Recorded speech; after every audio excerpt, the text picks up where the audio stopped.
Bonjour, chers internautes d'IGF1.5. Nous avons le plaisir de recevoir aujourd'hui comme invité à votre émission 13 minutes, Monsieur Amadou Mokhtar Ndiaye, président du parti PRC, Parti républicain et citoyen. Bonjour, Monsieur Ndiaye. Oui, bonjour, M. Fall. Alors, Monsieur Ndiaye, le prétexte de cette invitation, il y a 2 jours de cela, vous avez tenu une conférence de presse pour, je pourrais dire, lancer la riposte à Mimi Touré. Alors rapidement, est-ce que vous pouvez revenir sur le fond, ce qui vous a vraiment poussé à lancer cette riposte? Voilà, je vous remercie, M. Fall. Déjà pour l'opportunité que vous m'offrez aujourd'hui à travers votre site IGFM de revenir sur cet aspect important de l'actualité. Vous savez, moi, j'ai connu Mimi Touré à la veille des élections législatives du 31 juillet 2022 en tant que chef de parti politique légalement constitué, qui est dépositaire d'une résolution de notre bureau politique qui, au lendemain des élections locales du 23 janvier 2022, a décidé à l'unanimité, section de base territoire national, de soutenir le président de la République, son Excellence M. Macky Sall. Non seulement pour les élections du 31 juillet 2022, mais pour les élections pour la présidentielle de 2024 et continuer à l'accompagner jusqu'à l'émergence du Sénégal en 2035. Donc c'est ça le premier fait. Maintenant, le deuxième fait, j'ai été reçu en tant que personnalité politique, comme beaucoup de personnalités politiques, qui sont venus renforcer le dispositif du chef de l'État. Mais quand je l'ai rencontré dans son bureau, n'est-ce pas, à huis clos, je lui ai fait part de cette décision-là. Au lieu de me mettre en rapport avec le chef de l'État, elle m'a mis dans son propre réseau. Donc c'est ça la gravité de la situation en fait. Ah oui. Voilà, si, c'est ça la gravité de la situation. Autrement dit, au lieu de chercher une audience avec le président Macky Sall, en tant que chef de parti, pour que je puisse échanger avec lui sur les raisons pour lesquelles nous avons décidé de l'accompagner et comment nous comptons faire, etc. Donc, elle me met dans son réseau. Donc, de prime abord, j'ai parlé de la question du troisième mandat. J'ai évoqué la continuité du président de la République. J'ai dit que je ne vais même pas dire troisième mandat, je vais dire continuité. Aujourd'hui, tous les éléments sont réunis pour que le chef de l'État continue son travail à la tête du pays. Nous avons une urgence sécuritaire. Vous avez vu ce qui se passe au Mali. Plus de 300 et quelques civils ont été tués, n'est-ce pas, ces derniers mois. Vous avez vu ce qui se passe en Guinée. Vous avez vu ce qui se passe à travers le monde. Donc, si nous avons un chef de l'État qui peut arriver à stabiliser le pays, malgré toutes ces turbulences-là, et qui continue quand même à amorcer ou bien à renforcer le dispositif de très grands projets pour développer le pays, en tant que patriote, nous ne pouvons pas l'accompagner. Mais malheureusement, elle m'a opposé un niet, n'est-ce pas, catégorique. Elle n'était pas intéressée du tout par ce que je lui disais. Et au lieu de me mettre en rapport avec le chef de l'État, elle m'a mis dans son réseau. Et son réseau, c'est un réseau qui est composé de 4 niveaux. Je pense que je l'ai évoqué la dernière fois. Il y a des réseaux qui sont tapés à la présidence de la République qui lui fournissent du renseignement pour qu'il puisse avoir des informations précises sur le président de la République en vue de le déstabiliser. Son deuxième réseau se situe au COS Petrogaz. Là aussi, j'ai travaillé avec eux et elle a un dispositif là-bas qui va lui permettre aujourd'hui, n'est-ce pas, de trouver des moyens pour, n'est-ce pas, sa politique. Ensuite, elle a un réseau au niveau de la DER/FJ, ce qui est très grave, des financements publics qui sont destinés aux jeunes Sénégalais de moins de 40 ans. Ces gens, n'est-ce pas, ont un réseau dormant pour financer des individus qui sont identifiés comme des premiers Touré. Maintenant, moi, en tant que chef de parti, n'est-ce pas, ayant aussi une petite et moyenne entreprise, donc je devais servir véritablement de pion, n'est-ce pas, à ses ambitions.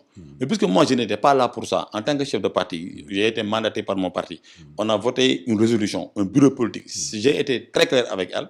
Donc, quand j'ai vu la dangerosité de ce qui se trame, donc là, j'ai pris sur moi ma responsabilité de dénoncer ce complot contre le président de la République à travers un point de presse, n'est-ce pas, qui a été animé, que j'ai animé, n'est-ce pas, lundi. Ce complot, vous le saviez avant qu'elle n'annonce son retrait, ou bien même son départ? Non, en fait, ici, il y a 2 niveaux, n'est-ce pas, de son complot. Le premier niveau, c'est le niveau qui a été compris par le président Macky Sall.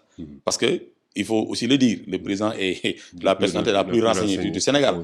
Donc, si on voit que le jour même de l'élection au poste de président de l'Assemblée nationale, elle a été tout simplement, n'est-ce pas, écartée. Parce que le président avait des informations, peut-être, n'est-ce pas, sur elle, que nous, on n'avait pas. Donc, tout le monde était surpris. On pensait que Mimi Touré allait véritablement prendre le poste de président de l'Assemblée nationale. Mais elle allait utiliser le poste contre les intérêts du chef de l'État. Mais comment pouvez-vous être dans une coalition on vous nomme tête de liste majoritaire et vous ramène à contre-courant des intérêts de celui qui vous a nommé, ça pose problème. Donc, c'est-à-dire qu'une fois au perchoir, si aujourd'hui le Conseil constitutionnel décide de valider la 3e candidature du président Macky Sall et aller utiliser sa position, c'est sur 5 ans, on ne peut pas revenir sur ça, pour, n'est-ce pas, dénigrer l'État du Sénégal, pour dénigrer le chef de l'État aux yeux, n'est-ce pas, des étrangers, pour tout simplement donner une mauvaise image et salir la réputation, n'est-ce pas, du président de la République. Ça, c'est le premier niveau. Le président, l'ayant compris, l'a débarqué à la 190 minutes à travers un coup vraiment exceptionnel, digne d'un film hollywoodien. Voilà, ça c'est le premier niveau. Maintenant, le deuxième niveau, le président, il ne savait pas le deuxième niveau. Parce que le deuxième niveau, c'est que même si on l'a pas permis d'être présidente de l'Assemblée nationale, donc elle a des réseaux dormants. C'est-à-dire que ces réseaux dormants-là vont continuer à l'alimenter en renseignement, vont continuer à l'alimenter, n'est-ce pas, en moyens financiers, pour que, lorsque le président de la République va déclarer sa 3e candidature, plus de 10 000 jeunes à Dakar, ou bien au niveau du Sénégal, n'est-ce pas, se lèvent pour tout simplement brûler le pays, ou bien amener des troubles graves. Donc, étant au cœur de ce dispositif, et étant un patriote, étant loyal, parce que moi, je ne suis pas venu pour ça, et personne ne passera par Amadou Mahtar Ndiaye pour déstabiliser le président Macky Sall ou bien pour déstabiliser l'État du Sénégal. Je rappelle que je suis dans la politique depuis 2002 en tant que militant simple de base. J'ai été là en 2009 avec la génération du concret. J'ai créé mon parti en 2012. L'État du Sénégal ayant enquêté sur moi en 2 ans, m'a remis le récépissé en 2014. Pourquoi aujourd'hui devrais-je verser dans la subversion? Ça n'a pas de sens. Donc je dénonce ce complot contre le président de la République et c'est la raison pour laquelle j'ai tenu ce point de presse. Alors, depuis lors, on a comme l'impression qu'il y a un syndrome Mimi au sein de l'APR. Pas plus tard qu'hier, l'ancien ministre de la Santé, Abdoulaye Diouf Sarr, semble souffler le chaud et le froid. Voilà. En fait, moi je pense que je vais donner mon opinion de façon très sincère. Ça, je pense que quand même c'est des enfantillages. Excusez-moi du terme. Parce que le président, c'est lui qui connaît son personnel politique. Nous allons vers une guerre. Nous avons besoin de guerriers. Si quelqu'un n'est pas apte, si Diouf Sarr est inapte, n'est-ce pas, pour porter le combat que nous portons, je ne vois pas les raisons pour lesquelles, n'est-ce pas, il puisse occuper le poste de ministre. Je suis désolé. Aujourd'hui, nous sommes dans une phase où le président a besoin d'hommes durs qui assument la position, n'est-ce pas, et qui vont, n'est-ce pas, au front. Mais Diouf Sarr n'est pas allé au front. Je suis vraiment désolé. Voilà, Diouf Sarr, il est là. Diouf Sarr, il est là. Non, en fait, ça c'est ma position. Je ne sais pas la position du président. Je sais ici que je partage ce que le président a fait. Si c'était moi, j'aurais fait la même chose. Là, on ne veut plus être accompagné par des hommes de seconde zone qui sont tout simplement là, n'est-ce pas, à s'habiller, à dormir, à boire du café. C'est l'heure de se battre. C'est l'heure, n'est-ce pas, de mener un combat politique. Si tu n'es pas apte de mener ce combat politique-là, eh bien, tu n'as qu'à te mettre à l'écart du gouvernement. Donc, non seulement du gouvernement, mais aussi des instances de décision. Les directions, tout le monde doit se battre aujourd'hui pour frayer le chemin au président de la République Macky Sall pour qu'il puisse continuer à travailler pour le Sénégal horizon 2035. Et moi, je pense personnellement que Diouf Sarr, très sincèrement, est un peu timide, n'est-ce pas, et un peu timide et qui n'est pas assez engagé, n'est-ce pas, dans le projet. Si c'était moi aussi, j'allais le débarquer. Voilà. Donc le projet, son projet, et vous aussi, vous avez... Non, nous, notre projet, c'est développer le Sénégal, c'est de faire notre projet, c'est de faire le chef de l'État a choisi des hommes et des femmes notre projet, dont il dit qu'ils sont prêts à aller en guerre. Notre projet, c'est de partir en guerre pour le Sénégal.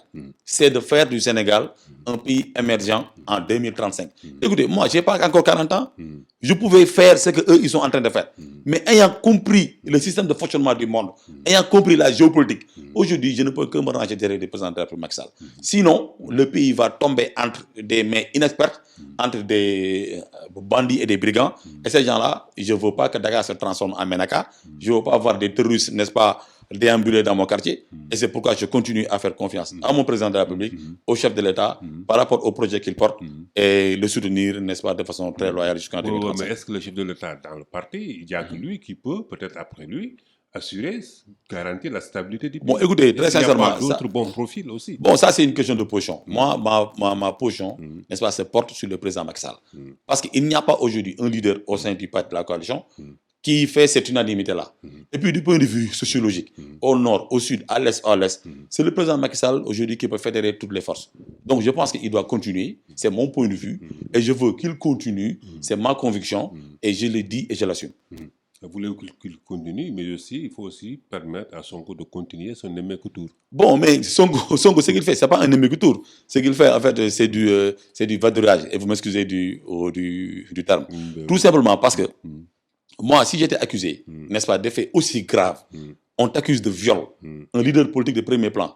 La chose qu'il faut faire, c'est tout d'abord essayer de laver ton honneur avant de faire un émecoutour. Si c'était moi, bien sûr. Oui. Voilà. Donc ça, c'est très important. Il y a un procès qui l'attend. Il y a une fille, il y a une fille qui l'accuse de viol. Je dis bien accusée. Je pense qu'il devait consacrer son temps à laver son honneur plutôt qu'à fait le tour du Sénégal et à raconter sa vie pour un événement. Je reviens sur ce programme. Il y a quelqu'un qui a dit qu'il a un programme qu'il doit montrer aux populations. Mais le temps des élections n'est pas encore venu. Mais il y a une campagne électorale et tout est normé dans ce pays. Pourquoi il veut anticiper les choses, il veut être en conflit avec les forces de l'ordre pour se victimiser, etc. Ça n'empêchera pas qu'il aille répondre à la dame et qu'il lave son honneur d'abord avant de briguer le suffrage universel des Sénégalais. Et il n'y a qu'au Sénégal, moi je n'ai jamais vu un pays européen ou bien un pays sérieux, n'est-ce pas, où un leader est accusé de viol et qu'il continue à parler de la présidence de la République. Je suis désolé. Ben ouais, il continue à clamer son innocence. Il continue, mais il a le droit de clamer son innocence. Mais aussi, la dame a le droit, n'est-ce pas, d'assister à un procès et d'être vraiment, de dire aux Sénégalais, de dire aux juges quelles sont les raisons pour lesquelles, qu'est-ce que Sonko lui a fait. Et maintenant, c'est au juge de trancher. S'il n'a rien fait, mais le juge va dire que ça, c'est un non-lieu. Mais s'il a fait quelque chose aussi, qu'il n'a qu'à assumer ses responsabilités. Voilà. La 14e législature est marquée d'entrée par des actes vraiment dont on n'a jamais vu jusque-là. Mais c'est normal parce qu'il y a des vandales qui sont là-bas. Parce que quand vous élisez des vandales, excusez-moi du terme, ils ne vont faire que du vandalisme. Je suis désolé. Moi, j'ai été sidéré de voir ce qu'ils ont fait à l'Assemblée nationale. Ça, c'est vraiment triste. Ils ont montré un visage hideux parce que tout simplement, ils n'ont pas de programme, ils n'ont pas de proposition. Ils n'aiment pas le Sénégal. Moi, en tant que Sénégalais, aujourd'hui, vraiment, si j'étais à l'Assemblée nationale, je pouvais même être contre, mais pas le manifester de cette façon. C'est triste et les Sénégalais sont vraiment déçus de la coalition Yewwi Askan Wi qu'ils pensaient être les dépositaires de changement. Mais ce qu'on a vu est pire que l'ensemble des législatures, n'est-ce pas, qu'on a eu à voir ici depuis les indépendances. Merci, M. Ndiaye. C'est moi qui vous remercie. Donc, nous rappelons aux internautes que nous avions le plaisir aujourd'hui de recevoir comme invité à votre émission 13 minutes M. Amadou Mokhtar Ndiaye, président du parti Républicain et citoyen, PRC. PRC. Voilà. Merci.